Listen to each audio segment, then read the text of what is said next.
As part of the marketing environment unit, the Word document that we're asking you to create is reasonably prescriptive in the sense that we are telling you the layout and format that we want you to do, and what we want you to do is create a template Word document so that you can use this type of format in the future for submission of coursework.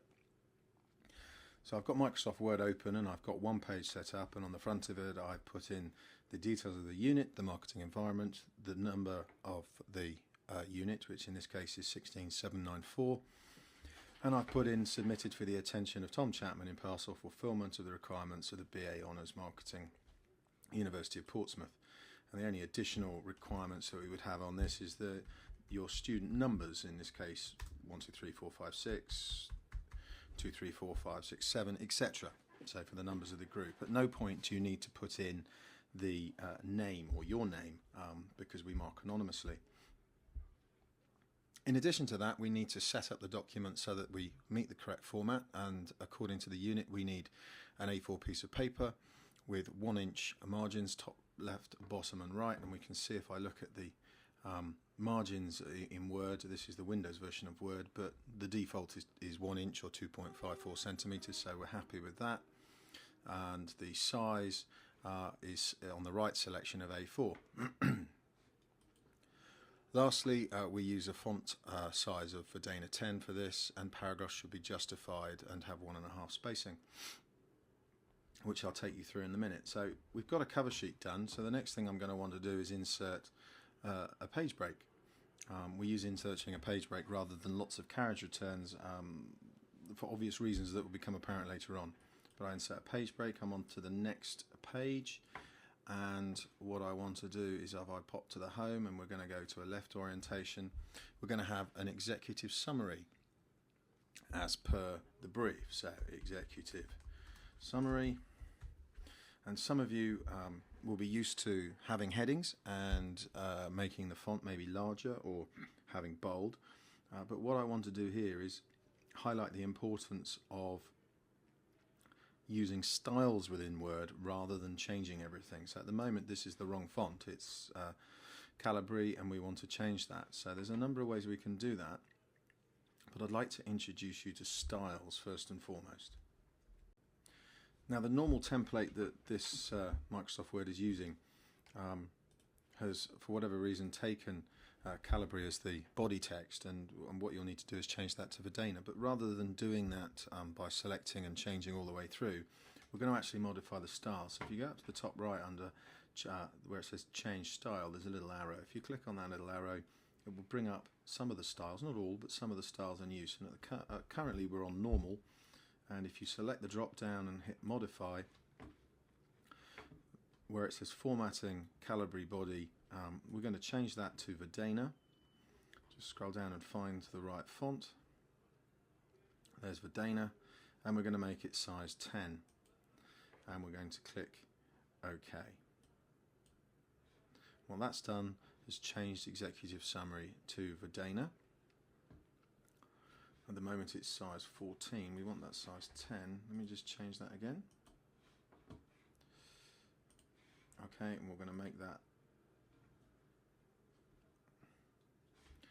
normal. So that's changed to size 10 for us, that's fine. And we're going to create the other headings as we go, just very quickly.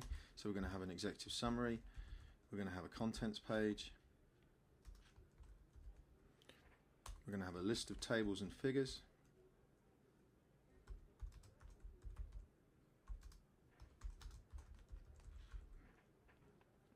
a list of any abbreviations that you're going to use,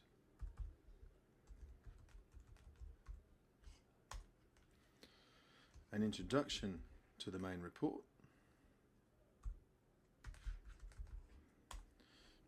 the main headings that we'll come to later on, and those are very much down to you. There might be a number of those. And we're going to have some conclusions and some recommendations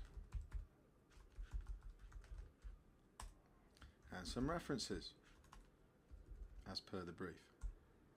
Okay, so that's fine, and we're going to want to put those essentially onto their own individual page.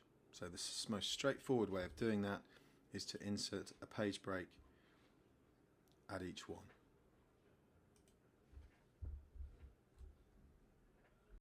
Now I've gone through and given each of those headings its own page, and an executive summary, if you like, is a summary of the whole report. So you would do some typing along the lines of: this report covers an investigation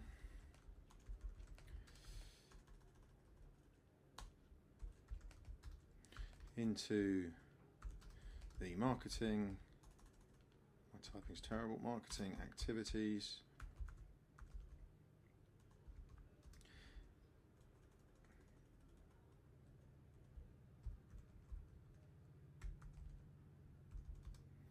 etc., etc.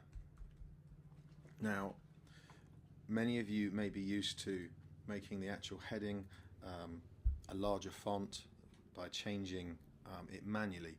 But what we want to do is have a decent table of contents and a decent table of lists and tables and figures, etc.